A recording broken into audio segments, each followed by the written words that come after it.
Level 1. The green hat, curiosity begins. You find a USB drive in a parking lot. Most people walk past it. That single choice just placed you on a ladder most people never see. And every step up changes who you are. The bottom rung doesn't look dangerous. It looks like learning. You're downloading kalilinux at 2 a.m., watching tutorials about penetration testing, running basic scans on practice networks. This is the green hat phase.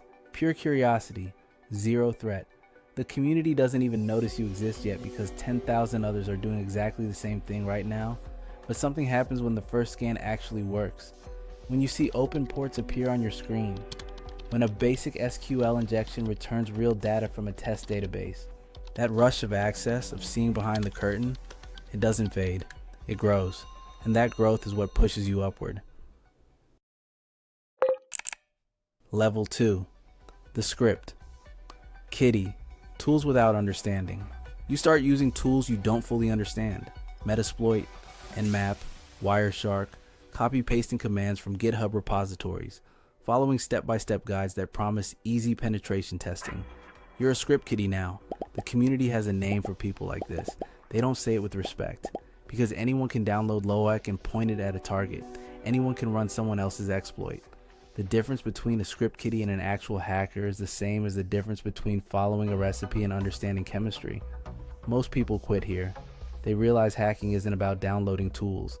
It's about understanding systems at a level that requires actual work. Months of work. Years, sometimes. But the ones who don't quit, the ones who push through, start changing. Level 3. The learner. Understanding systems.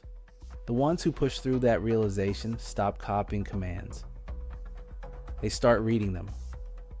Understanding what each flag does, why certain exploits work, how protocols actually function beneath the surface. You're learning networking now.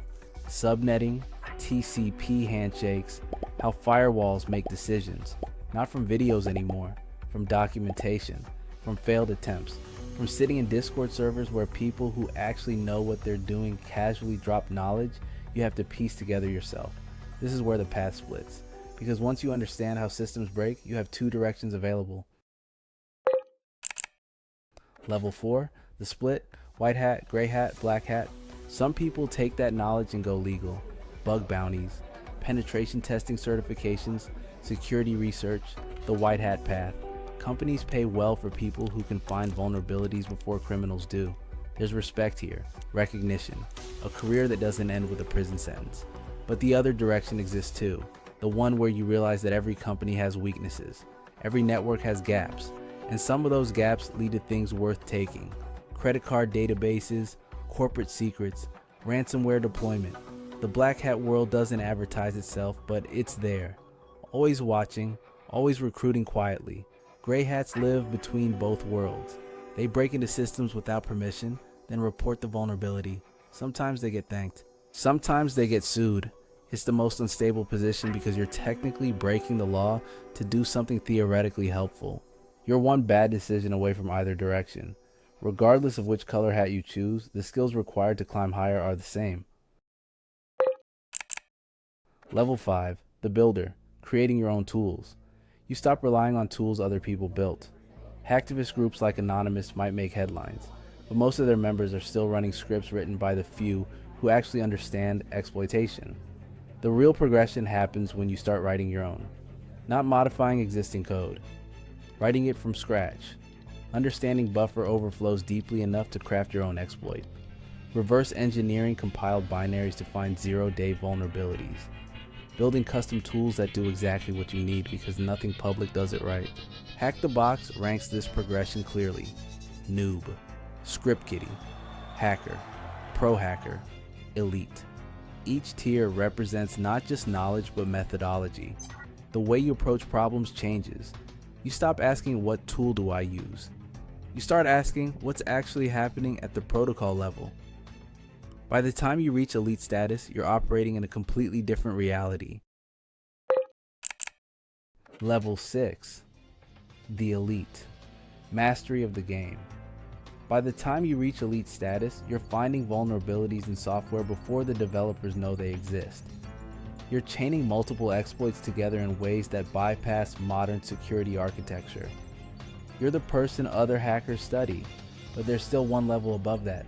The ones who don't have usernames on forums, the ones who don't compete on platforms, advanced persistent threats, nation-state actors, the groups building infrastructure for long-term access to critical systems, not for quick profit, for strategic positioning.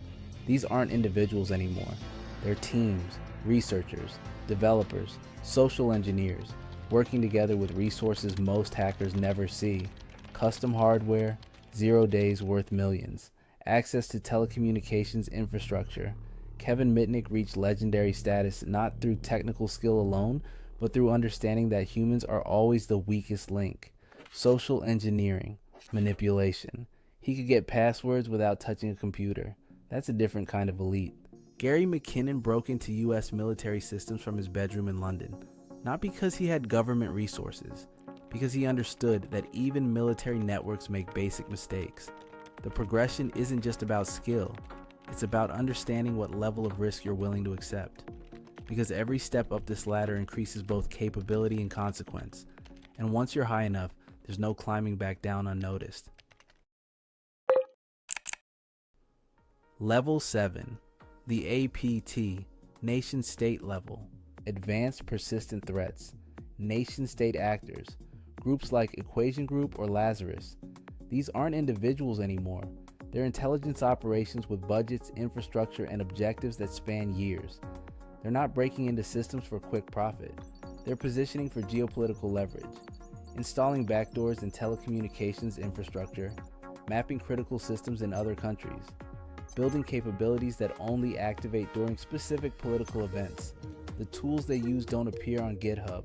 The vulnerabilities they exploit aren't reported to vendors. They operate in a space where the normal rules of hacking don't apply because they have resources normal hackers never see. Custom hardware. 0-day exploits worth millions. Legal immunity in their home countries. You can't apply to join these groups. They find you. After you've demonstrated capability quietly enough that you're valuable, but visibly enough that you're noticed. By then, you're not climbing the ladder anymore. You're already at the top. Level 8. The meta level.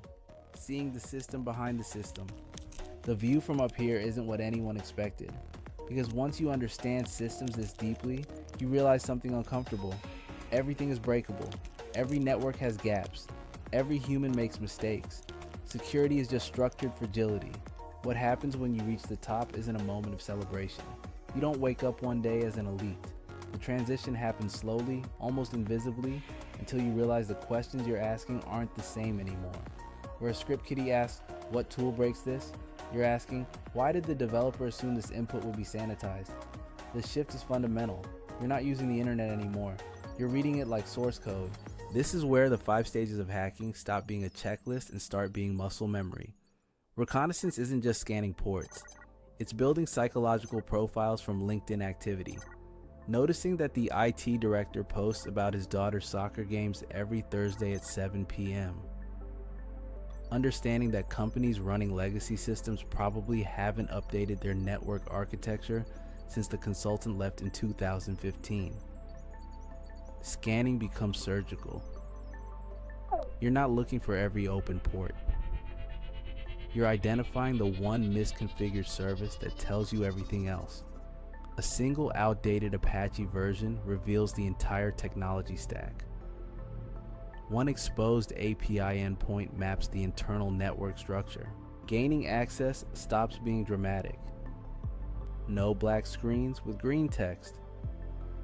Just a carefully crafted email that looks exactly like the vendor invoice the accounting department processes every month, or a USB drive left in the parking lot labeled 2024 salary info because humans will always click things they shouldn't. Maintaining access is where professionals separate from amateurs. A kiddie gets in once and celebrates. An elite builds infrastructure. Backdoors hidden in firmware updates. Persistence mechanisms that survive complete system reinstalls. access that looks exactly like legitimate admin activity because it's using legitimate admin tools. Covering tracks isn't about deleting logs anymore. That's obvious. Instead, you generate so much normal looking traffic that your actual movements disappear into noise. Or better, you modify the logging system itself to exclude certain events. The best hackers never leave tracks to cover. But technical skill alone doesn't make you elite. Famous hacker Gary McKinnon proved that. He compromised 97 US military and NASA system from a small flat in London using nothing sophisticated. No custom exploits. No 0 days. Just patience and the knowledge that even military networks use default passwords. His mistake wasn't technical, it was operational. He left traces everywhere because he didn't understand the second half of the game. Knowing when to stop. Kevin Mitnick, the most famous hacker in the world, understood both halves perfectly. His technical skills were solid, but his real genius was social engineering. He could get a password by calling the help desk and sounding stressed about a project deadline. He understood something crucial. The human sitting at the security desk is always easier to hack than the security system. That's why he became legendary while others with better technical skills ended up in prison or forgotten. He knew the complete game, and once you understand the complete game, you understand the truth. The latter never ends, it just becomes invisible.